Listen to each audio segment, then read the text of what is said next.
Atos, no capítulo 4, verso 12. O texto diz assim: E não há salvação em nenhum outro, porque abaixo do céu não existe nenhum outro nome dado entre os homens, pelo qual importa que sejamos salvos. Novamente, e não há salvação em nenhum outro, porque abaixo do céu não existe nenhum outro nome dado entre os homens, pelo qual importa que sejamos salvos. Deus, em nome de Jesus, nós te louvamos.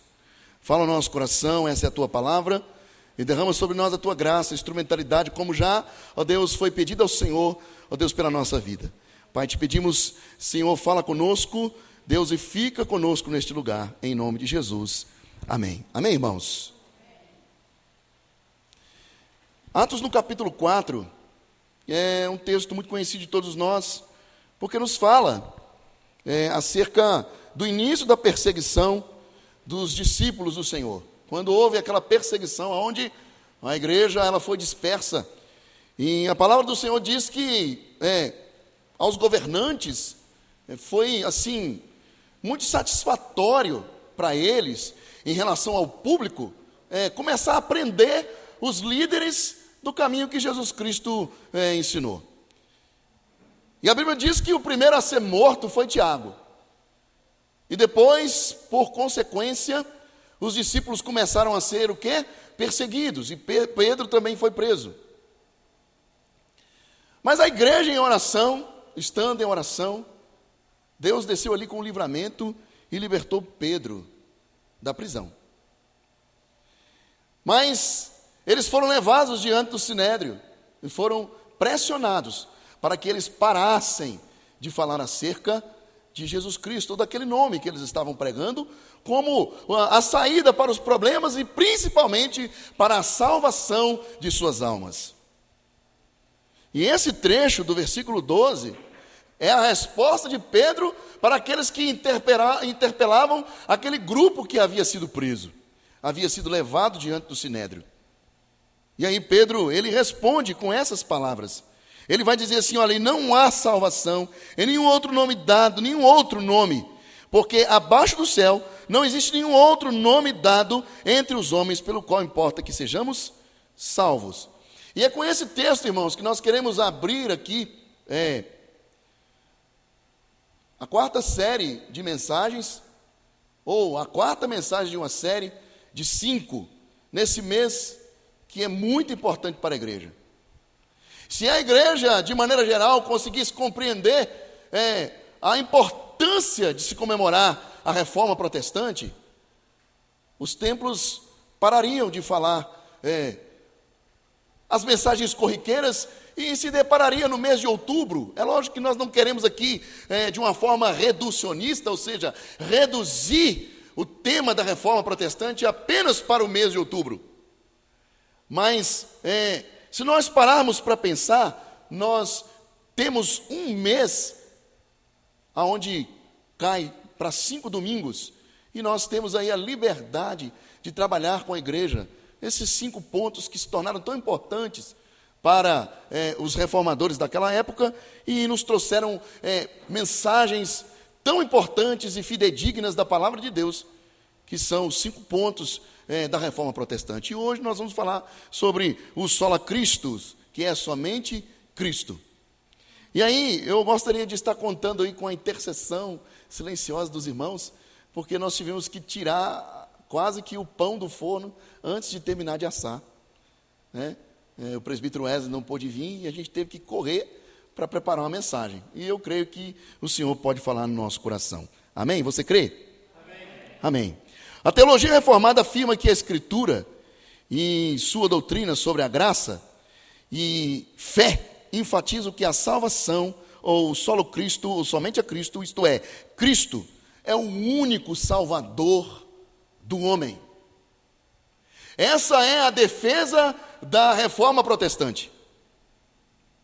É para isso que muitos, ou por isso, que muitos homens daquela época vão se levantar para defender a sã doutrina, aonde essa sã doutrina é o carro-chefe para dizer aos homens que só há salvação em Cristo Jesus. O teólogo do século XVIII, que viveu entre os idos de 1887 a 1921, cujo nome era Warfield, ele vai dizer: o poder salvador da fé reside, portanto, não em si mesmo, mas repousa no Salvador Todo-Poderoso. A centralidade de Cristo é o fundamento da fé protestante. E aqui nós podemos rogar para nós as palavras de Martinho Lutero, quando ele disse que Jesus Cristo, ele não é somente o centro, mas também é a circunferência da Bíblia.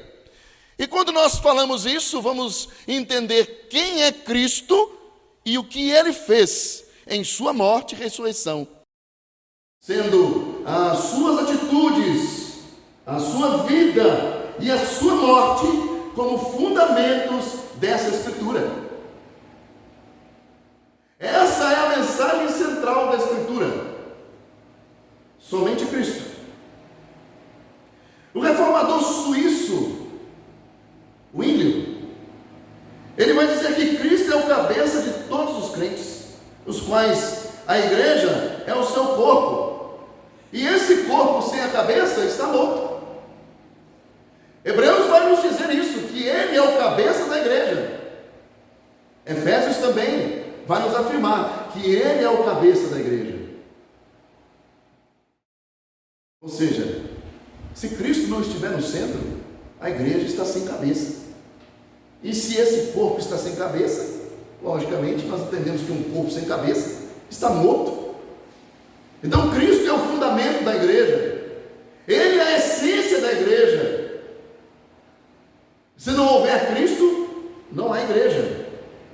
Sem Cristo, nada podemos fazer. Ele disse de si mesmo, usando João para ser a sua boca, lá em João no capítulo 15, verso 5, ele vai dizer assim: olha, eu sou a videira, vós os ramos. Quem permanece em mim e eu nele, esse, diz a palavra, dá muito fruto, porque sem mim nada podeis fazer. Somente Cristo pode trazer salvação. Paulo vai deixar isso muito bem claro nos capítulos 1 e 2 em sua carta de Romanos. Embora haja uma auto-manifestação de Deus, além de sua obra salvadora em Cristo, nenhuma porção da teologia natural, e essa teologia natural ela vai rogar para si alguns aspectos da filosofia, da religião, para fazer com que através de alguns entendimentos filosóficos o homem pode simplesmente, através desse entendimento, achegar-se a Deus. Essa é a mensagem da teologia natural, e Paulo vem combatendo isso, quando ele vai dizer que a única ligação entre Deus e o homem é Cristo. Somente Ele é capaz de unir Deus e o homem. A união com Cristo é o único caminho da salvação. Ele vai dizer de si mesmo lá em João 4, na verdade João 14, 6, ele vai dizer de si mesmo, um texto conhecido de todos nós: eu sou o caminho, eu sou a verdade e eu sou a vida. Ninguém vem ao Pai a não ser por mim. Nós, irmãos, precisamos urgentemente vivenciar o solo Cristo, e não somente vivenciar, mas nos tornarmos portadores dessa mensagem. Nós estamos sendo de forma avassaladora atropelados pela teologia pluralista, uma teologia predominante nos nossos dias. Muitas pessoas hoje questionam a crença de Jesus Cristo como o único e suficiente Salvador. Na quarta-feira da semana passada, aliás, na terça-feira dessa semana que passou, o pastor citou lá sobre o novo entendimento paulino da teologia, aonde dentro desse entendimento a salvação vem somente através do arrependimento. Nós não precisamos de crer em Jesus. Se você se arrepender de seus pecados, você está salvo. Mas quem é que conduz o homem a esse arrependimento? Quem é que o chama da morte? A semelhança de Jesus Cristo chamando Lázaro de dentro do túmulo. Somente Cristo pode tirar o homem de uma vida vil, sem valor, sem significado. Dar a ele o arrependimento através de uma nova vida. Somente Cristo é capaz de fazer isso. As irmãs de Lázaro, elas clamaram, elas choraram diante de Jesus, falando: Senhor, se o Senhor tivesse chegado antes, Lázaro não teria morrido. E ele disse assim: olha, tirem a pedra. E as irmãs de novo interpelaram Jesus: Senhor, já está fedendo, já é de 4 dias. Havia uma crença entre os judeus que provavelmente um cadáver voltaria à vida depois do 3º dia. Alguns teólogos vão dizer que Jesus Cristo esperou 4 dias para que ele pudesse abarcar essa crença e destruir ela, e se apresentar ali àquela população, àquele povo, e também às irmãs que eram suas amigas, inclusive amigas de seu amigo chegado, Lázaro, se apresentando a elas como o Senhor da morte, o Senhor da vida. Olha, manda tirar a pedra, não interessa se já tem 4 dias. Aquele que vive e crê em mim, mesmo que esteja morto, viverá. E ele chama Lázaro da morte. E aí, quando nós pegamos esse texto e olhamos lá para Efésios, no capítulo 2, e começamos a ler do verso 1 em diante, nós vamos entender que, estando nós mortos em nossos delitos e pecados, ele nos deu vida. Somente Cristo pode nos dar vida. Alguns teólogos também vão dizer que essa teologia pluralista está chamando as pessoas para voltar à velha e falida forma da abordagem cristológica do século XVIII, aquela que foi muito forte naquela época, a do liberalismo protestante, chamando essa teologia liberal de nova, quando na verdade é pouco mais que uma Jesusologia superficial, aonde vão apresentar um Deus sem ira, um Cristo que não morreu, chamando um homem que não tem culpa nenhuma. Quer dizer, deixa do jeito que está, para ver como é que vai ficar. E todos entendem que naquele dia Deus vai passar a mão em cima das pessoas, da cabeça das pessoas, e liberar-lhes a entrada no céu. Mas não é isso que a palavra nos ensina. Não é dessa forma que nós aprendemos. E por causa de todos esses movimentos, os nossos antepassados reformados, aproveitando a perspectiva que rastreia todo o caminho de volta aos escritos de um historiador que viveu no 4º século, Eusébio de Cesareia, eles vão chamar as pessoas a pensar a respeito de Cristo como um profeta, como sacerdote e como rei. Existe uma confissão de 1689 no meio dos batistas, que vai fazer uma colocação da seguinte forma: Cristo, e somente Cristo, está apto para ser mediador entre Deus e o homem. Ele é o profeta, ele é o sacerdote, ele é o rei da igreja de Deus.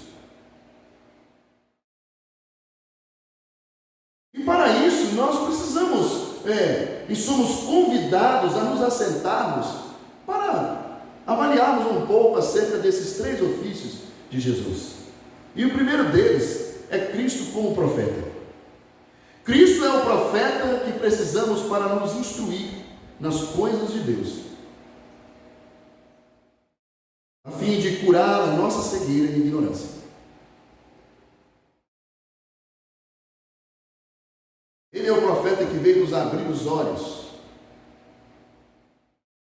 veio trazer sobre nós aquilo que nós havíamos perdido lá no Éden.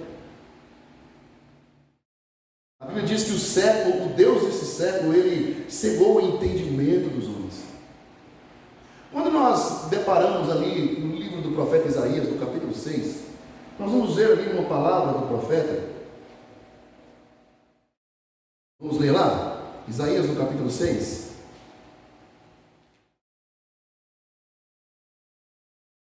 Quando Isaías ele interpela Deus, na verdade Deus lhe pergunta, né? Aqui a partir do verso 8 diz assim: depois disso, dizia: a quem enviarei? E a quem há de ir por nós? E aí o profeta responde: disse eu, eis-me aqui, envia-me. Então disse ele: vai e diz a este povo: ouvi, ouvi e não entendais, vede, vede, mas não percebais. Tem como você ouvir, ouvir e não ouvir? Procurar compreender e não perceber. Jesus vai citar isso lá em Mateus, no capítulo 4, verso 32, se não me engano. Eu me deparei com esse texto e comecei a pesquisar acerca da realidade desse texto, o que Deus estava querendo dizer lá com o profeta Isaías e o que Jesus Cristo estava querendo dizer na parábola em Mateus no capítulo 4, ou em Marcos no capítulo 4, se não me engano. E aí nós fomos esmiuçar o texto, ruminar o texto.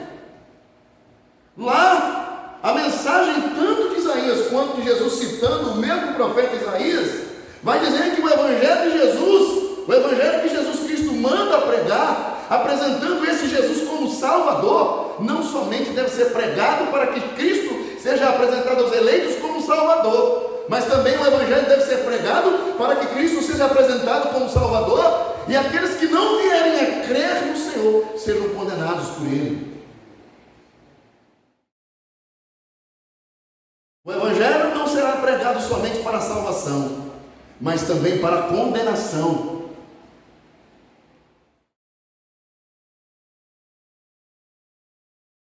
Obrigado.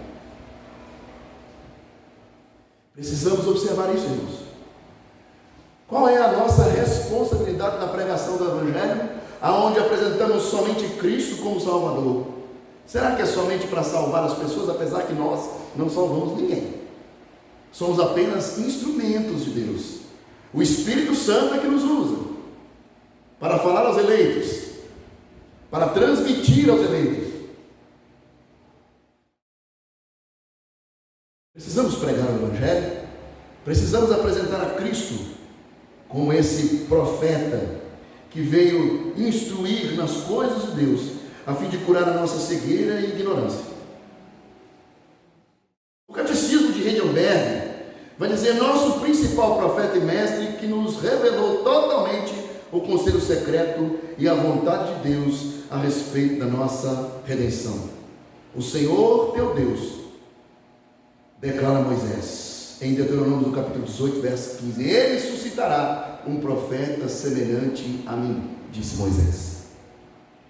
O Senhor suscitará um profeta semelhante a mim. Moisés estava apontando para Jesus como profeta, olhando ali na realidade, no momento em que Moisés estava tendo as suas experiências, e lógico, depois de Deuteronômio foi registrado, ele estava naquele momento vivenciando a experiência e apontando para Cristo como profeta. Esse profeta que foi levantado à semelhança de Moisés para nos tirar da nossa cegueira, nos trazendo entendimento, compreensão, para que fôssemos o quê? Salvos por Ele. Amém?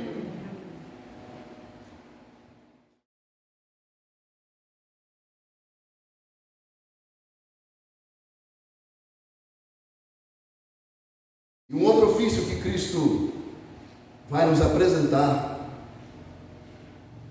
vai se apresentar, é Ele como sacerdote, nosso extremamente e necessário sumo sacerdote, como diz Hebreus.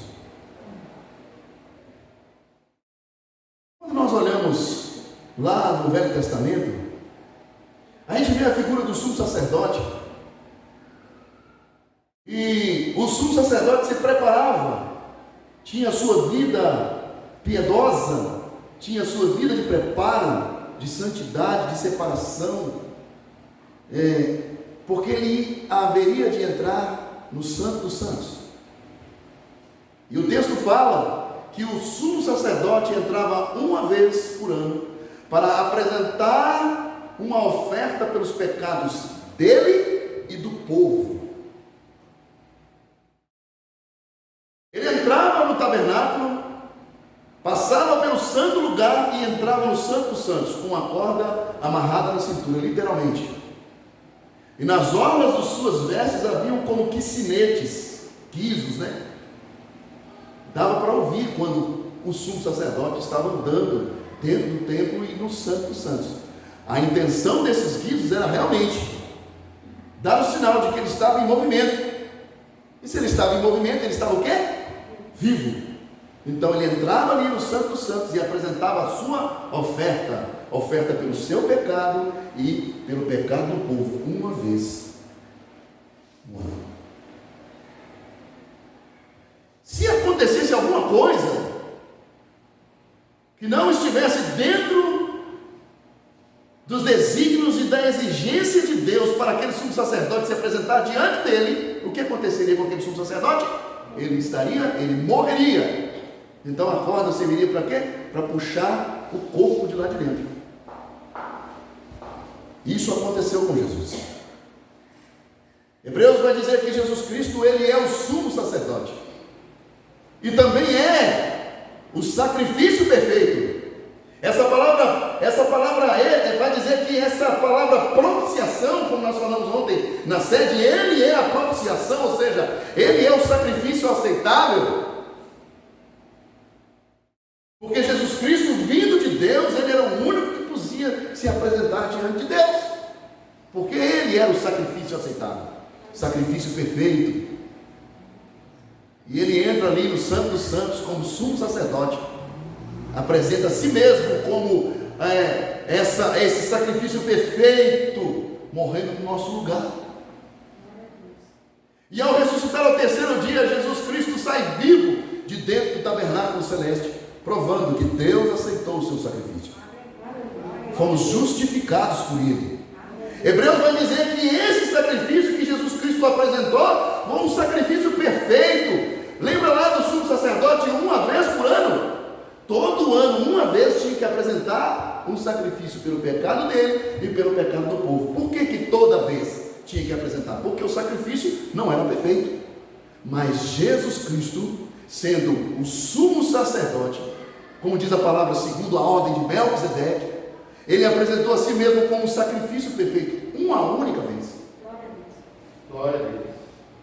E sai de dentro da presença do tabernáculo celeste, da presença de seu Pai, vivo, provando que Deus aceitou o seu sacrifício e nos justificou em seu nome e em sua morte. Amém. Não somente em sua morte, mas graças a Deus pela sua ressurreição. Glória a Deus. Amém? Nas palavras, mais uma vez, da Confissão Batista, o autor vai dizer assim: por causa do nosso afastamento de Deus e da imperfeição dos nossos melhores serviços, precisamos do seu ofício sacerdotal para nos reconciliar com Deus e nos tornar aceitáveis por Ele. A salvação, esta somente em Jesus Cristo é perfeita. Porque há duas condições que não importa o que nos esforcemos, nunca poderemos satisfazer. No entanto, elas devem ser cumpridas. Estamos para ser salvos. E a primeira delas é satisfazer a justiça de Deus. Havia algo que ocorreu lá no Éden, e a justiça de Deus foi o que? Arranhada.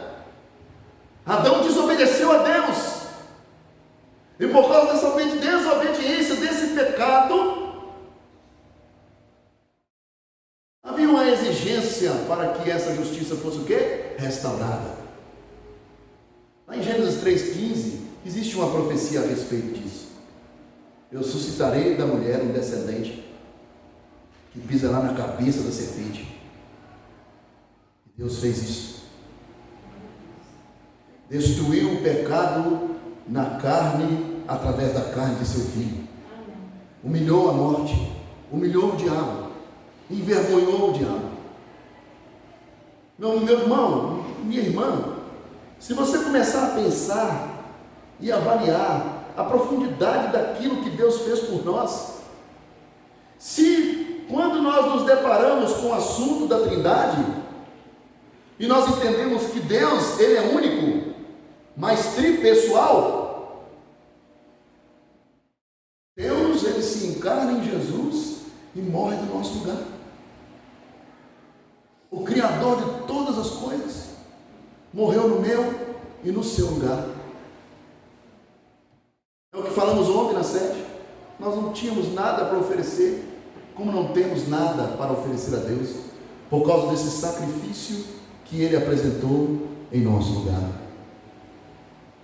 nos amando de tal maneira, dando o seu Filho para morrer em nosso lugar. O texto vai dizer que Jesus Cristo morreu por causa dos nossos pecados, mas ressuscitou por causa da nossa justificação. A primeira delas, como eu disse, é satisfazer a justiça de Deus pela obediência à lei. A segunda é pagar o preço do nosso pecado. Nós não podemos cumprir nenhuma dessas condições, mas Cristo as cumpriu perfeitamente. Romanos, no capítulo 5, verso 19, Paulo vai dizer: por meio da obediência de um só, muitos se tornaram justos. Em Romanos, no capítulo 5, verso 10, ele vai dizer novamente: nós, quando inimigos, fomos reconciliados com Deus mediante a morte do seu Filho. Não há outra maneira de entrar na presença de Deus a não ser por meio de Cristo Jesus. E aí você pode estar pensando: mas eu já sei disso.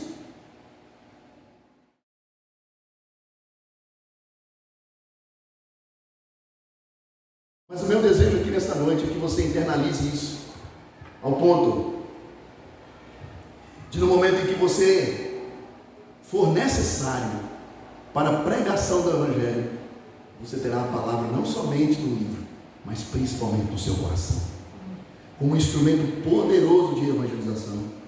Não há outra maneira de entrar, queridos, na presença de Deus.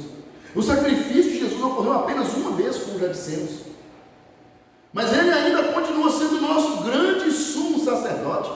Todas as vezes que precisamos, o autor de Hebreus vai dizer que nós temos a oportunidade, com intrepidez, de entrarmos na presença desse sumo sacerdote, que é capaz de interceder por nós, porque a nossa semelhança Ele sofreu.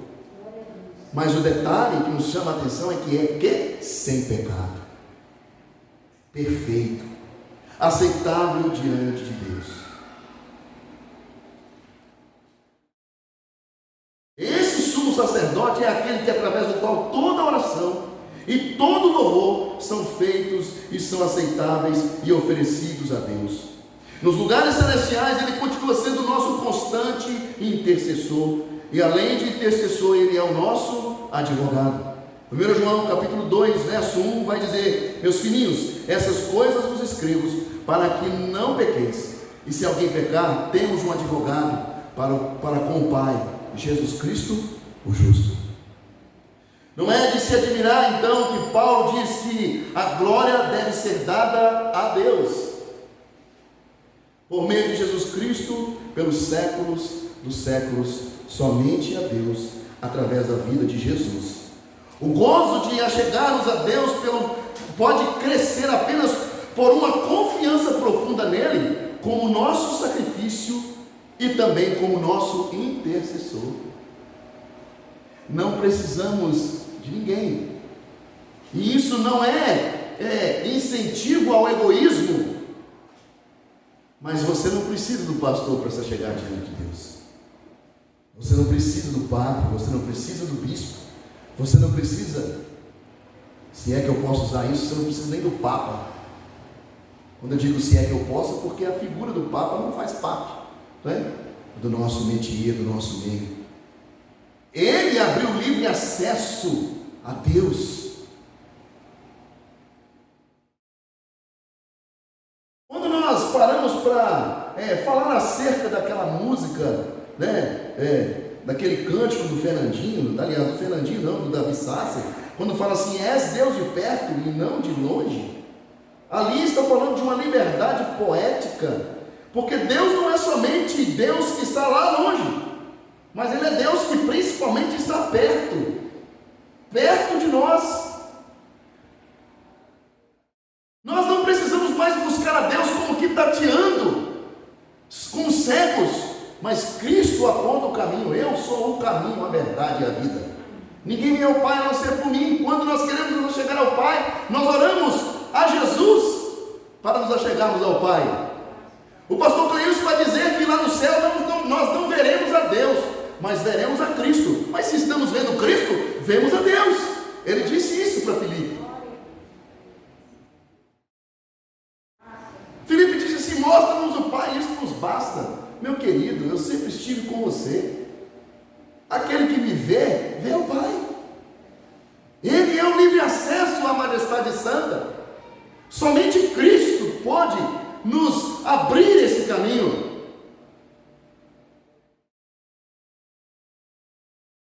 E Cristo como Rei. Ele é o Rei da Glória. Ele é o Todo-Poderoso, que reina sobre todas as coisas. Ele reina sobre a sua igreja por meio de seu Espírito. Ele reina em você porque o Espírito Santo habita em você. Os cânticos antigos falam, né? Você tem valor, o Espírito Santo se move em você. Você tem valor, o Espírito Santo, ele se move em você. O Espírito Santo se move em você. Ele não somente se move, mas ele também habita em você. Precisamos fazer com que esse Espírito Santo, a cada dia, que não somente venha se mover em nós, ou residir somente em nós, permanecer somente residente. Não. Nós queremos que o Espírito Santo se torne presidente em nossas vidas, porque o presidente é a figura daquele que governa. Ele é o rei.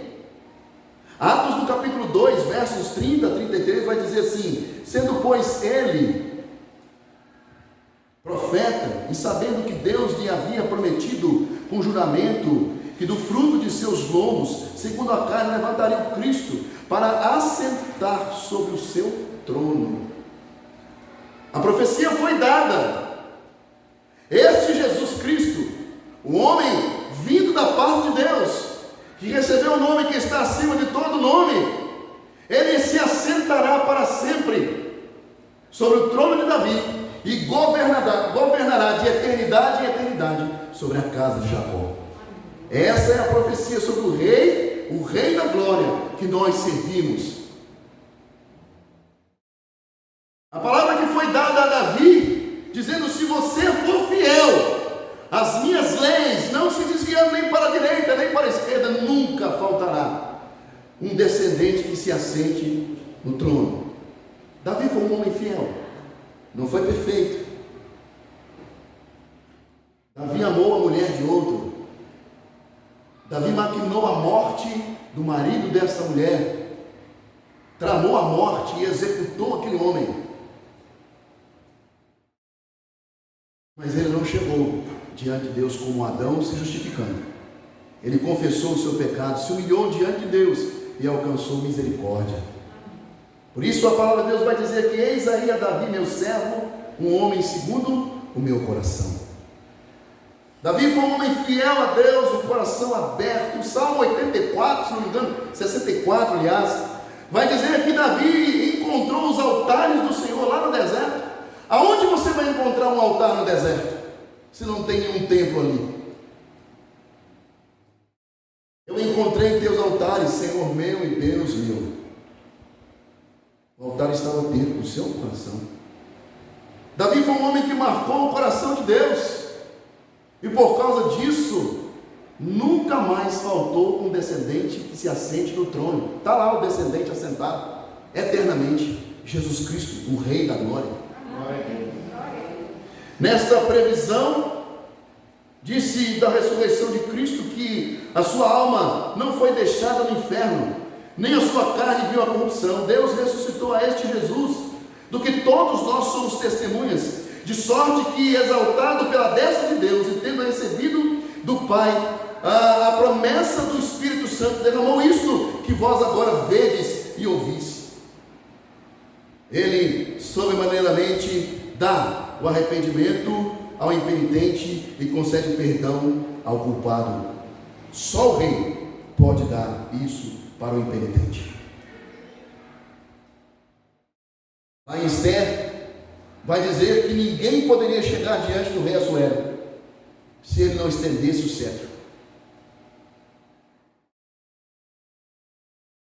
A rainha Esther, ela arriscou a sua vida pelo seu povo e entrou na presença do rei para interceder pelo seu povo.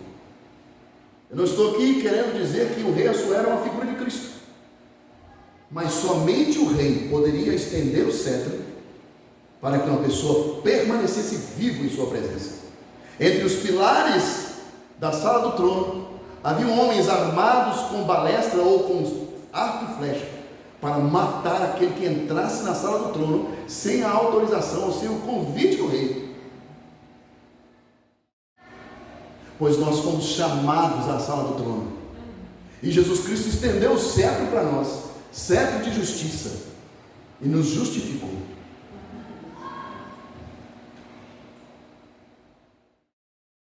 Deus, com a sua destra, o elevou a príncipe e salvador, para dar a Israel o arrependimento e a remissão dos seus pecados. E para concluirmos, queridos, se você, se eu, se nós somos filhos de Deus, Cristo, em seu tríplice ofício, como profeta, sacerdote e rei, significará tudo para você, para mim e para nós como igreja. Se nós amamos o solo a Cristo, nós amamos a pessoa de Cristo. Nós ansiamos para transmitir ao mundo os seus ofícios, sua natureza salvífica e os benefícios dessa natureza. Ele é o nosso profeta para nos ensinar. Ele é o nosso sacerdote para se sacrificar, porque ele se sacrificou por nós, aliás, uma única vez, e nos abençoou. E ele é o nosso rei, pois nos governa e nos guia para a eternidade. Depois de uma execução empolgante de uma sinfonia de Beethoven, há um músico do século XIX, italiano, ele vai dizer assim: eu não sou nada, Beethoven é tudo. Esse músico chamado Toscanini, italiano, se ele disse isso de Beethoven, e nós, o que podemos dizer de Jesus? Pois Beethoven morreu, mas Cristo ressuscitou. Por isso, nós cristãos somos chamados para dizer a semelhança desse músico em relação a Jesus numa outra perspectiva. Porque Beethoven morreu e não ressuscitou. Mas o que podemos dizer deste que não somente é o autor, não somente é o escritor, mas também é a música que alegrou o coração de Deus e fez com que a vontade de Deus se cumprisse sobre a vida dos eleitos. Eleitos estes que estão aqui diante de mim, eu e você. Que Cristo, somente Cristo, continue sendo glorificado na minha, na sua, na nossa vida e na vida desta igreja. Amém? Vamos orar?